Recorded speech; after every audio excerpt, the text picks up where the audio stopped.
Welcome to the deep dive.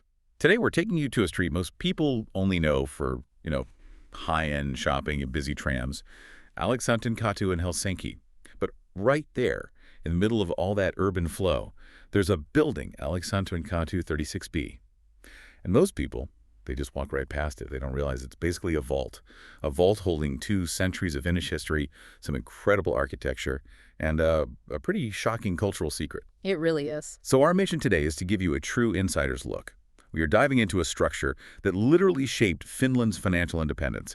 Yet today, it houses one of the country's most, tender artistic masterpieces. It's a study in contrast, really, this tough granite fortress guarding the most delicate of flowers. That's the key duality, isn't it? That's what we want to unpack for you. This deep dive is about giving you that cultural and historical aha moment that, frankly, almost everyone else misses.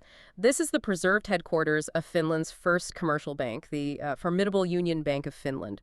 If you want a shortcut to being deeply informed about Helsinki soul, this is your entry point.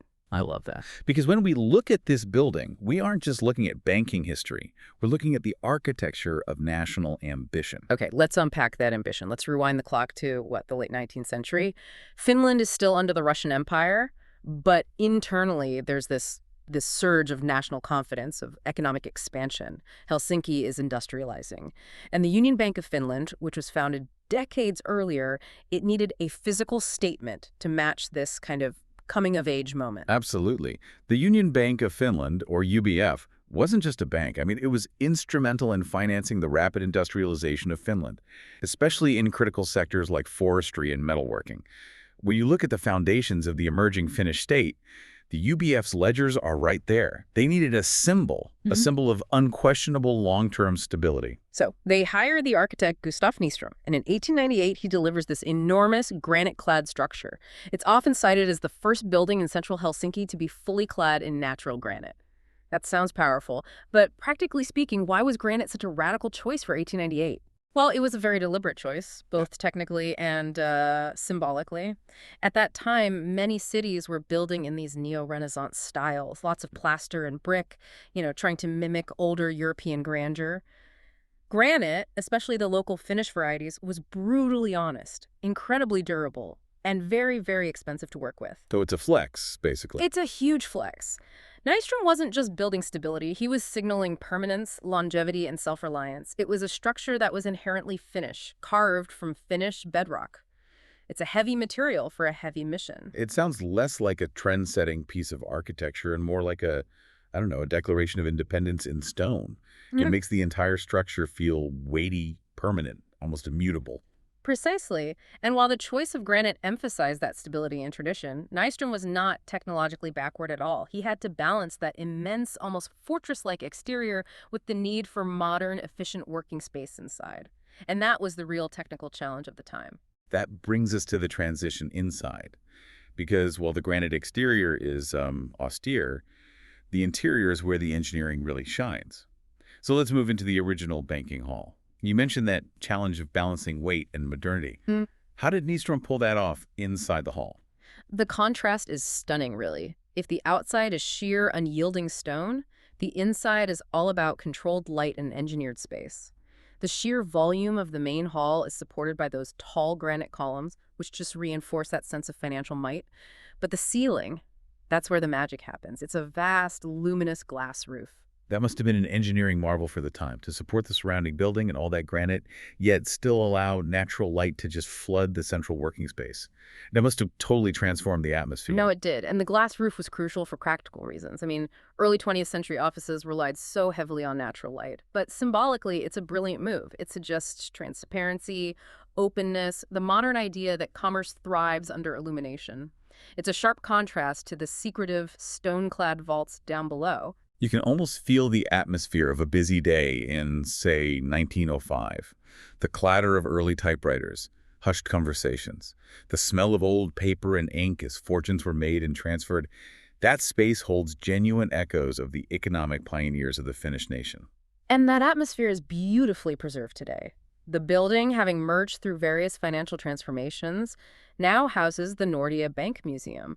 What's really remarkable is how little the physical space has actually been altered. What exactly does the museum preserve? Is it just old banknotes and balance sheets? No, it's far more intimate than that. They preserve the original architectural volume, of course, but also historic instruments, early calculating machines, banking memorabilia, and even the carefully maintained personal offices of former directors.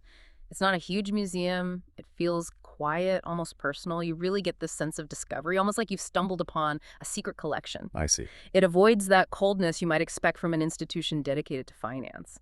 It offers this deeply textured glimpse into daily life, which is precisely why the hidden artistic layer works so well. Ah, yes, the artistic layer. Because you're moving through these high-ceiling spaces, you're surrounded by the history of ledgers and loans.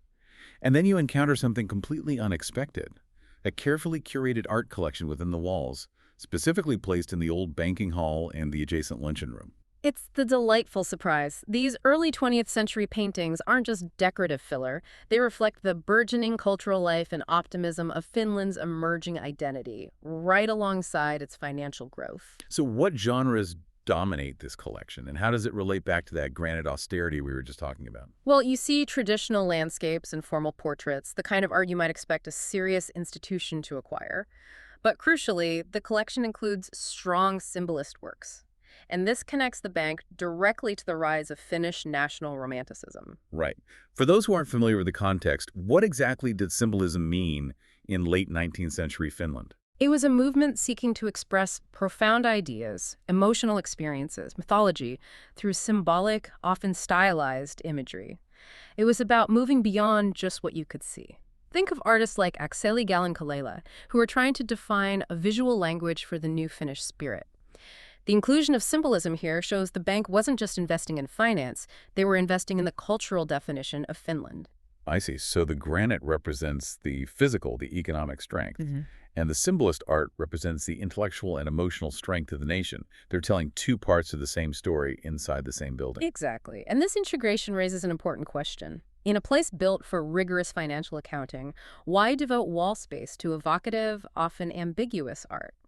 It really underscores that the founders saw culture and economy as inseparable parts of national progress. But amongst these portraits and landscapes, there's one piece, the true treasure, that just stops you completely. It's often quietly displayed, almost hidden in plain sight. Helene Schjerfbeck's my mother. And this demands we dive into the artist herself for a moment. Schjerfbeck is truly one of the giants of Finnish painting. She's often compared internationally to figures like Whistler or even Munch for her technical brilliance and her emotional intensity. The fact that the bank acquired and preserved this piece is a testament to their early patronage. So tell us about this specific work, my mother. What makes it such an important piece of the collection, and what stylistic elements should we be looking for? It is a contemplative, deeply human portrait. It was painted later in her career, probably around 1908 or 1909. If you look closely at Schjerfbeck's technique during this era, she was moving away from meticulous realism. She was moving toward a stark, almost abstract economy of line and color. So she's simplifying things. Right. She filters out all the unnecessary detail to focus entirely on the emotional and psychological essence of the subject. The palette is muted, the background is often stark, which forces your gaze onto the subject's face. In this case, her aging mother, whom she cared for devotedly for decades. It's an intimate record of weariness, connection, and devotion. That intimacy is the striking part.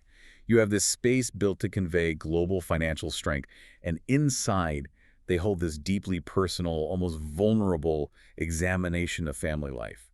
It's the ultimate juxtaposition. It is. The piece resonates because it strips away all pretense. Yeah. And it's a window into Schjerfbeck's own life.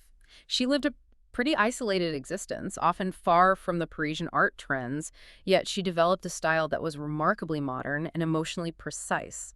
That introspection is just palpable in my mother. And this isn't just a local treasure.